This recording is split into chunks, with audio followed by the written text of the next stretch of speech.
السلام علیکم ورحمۃ اللہ۔ امید ہے کہ آپ سب لوگ خیریت سے ہوں گے۔ میں اس وقت آپ کے سامنے جماعت دہم کے اگلے لیکچر کے ساتھ حاضر ہوں۔ پچھلی دفعہ ہم نے رشتہ ناتا سے MCQs کچھ دیکھے تھے جو سبق اور مصنف کے اعتبار سے تھے۔ آج ہم دیکھیں گے مختصر جواب کی جو سوالات اس چیپٹر میں موجود ہیں ان کی طرف ہم دیکھیں گے۔ پہلا سوال ہے قانون ادب سے کیا مراد ہے؟ انتہائی اہم سوال ہے، پیپر میں آپ سے پوچھا جا سکتا ہے۔ اس کا چھوٹا سا جواب ہے، قانون دنیا کی ہر بات میں نزدیکی اور دوری کے رشتے ہیں، ان کی رعایت اور پابندی کو قانون ادب کہتے ہیں۔ دنیا کی ہر بات میں نزدیکی اور دوری کے رشتے ہیں، ان کی رعایت اور پابندی کو قانون ادب کہتے ہیں۔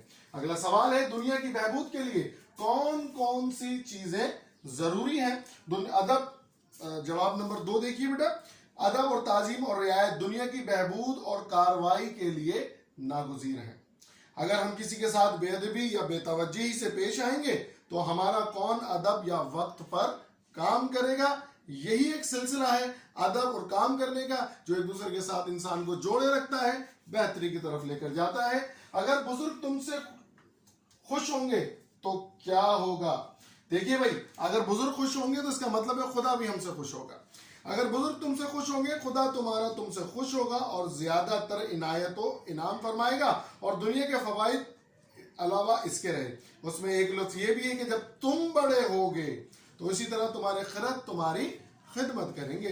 پس یہ سلسلہ خدمت گزاری اور بہرایابی کا دین و دنیا میں اسی طرح جاری رہے گا جس سے دونوں جہان کی راحت اور نعمت حاصل ہوگی۔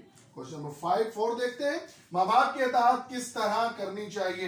انتہائی ادب کا مقام ہے کہ والدین جو دنیا میں لانے کا سبب ہیں ان کی عزت اور احترام کس طرح کرنا چاہیے؟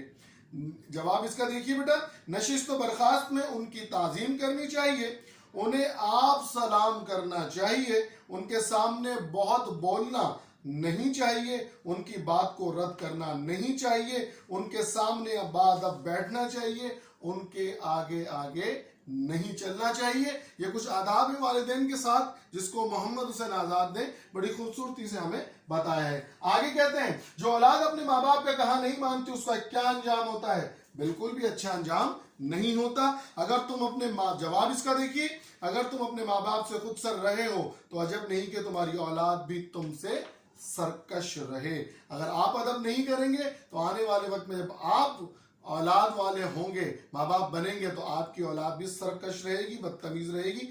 تجربے سے معلوم ہوتا ہے کہ جو لڑکے اپنے ماں باپ کی اطاعت میں رہے وہ صاحب اقبال ہوتے ہیں اور جو ان سے برگشتہ رہتے ہیں وہ ہمیشہ بد اقبال اور ذلیل و خوار ہوتے ہیں۔ یہ بیٹا مختصر سوالات تھے۔ آگے ہم دیکھیں گے گرامر کے حصے سے جملے کے اجزاء۔ جملے کے اجزاء کیا ہوتے ہیں؟ جملے کے اصل 2 عنصر ہوتے ہیں، مبتدا اور خبر۔ مبتدا کسے کہتے ہیں؟ وہ شخص، وہ چیز، وہ اسم جس کا ذکر ہو، اور جو وہ کام کر رہا ہو اسے خبر کہتے ہیں۔ مبتدا وہ شخص یا چیز جس کا جملے میں ذکر ہو، خبر جو کچھ اس شخص یا شے کے بارے میں ذکر کیا گیا ہو۔ اس کی مثالیں یہاں پر موجود ہیں۔ اکرم گیا، اکرم مبتدا ہے اور خبر کیا ہے کہ وہ چلا گیا۔ بچہ کودا، بچہ مبتدا ہے، اس کا کودنا جو ہے اس کے متعلق خبر دے رہا ہے۔ بانو آئی، بانو مبتدا اور آئی اس کے آنے کی خبر دی گئی، خبر ہے۔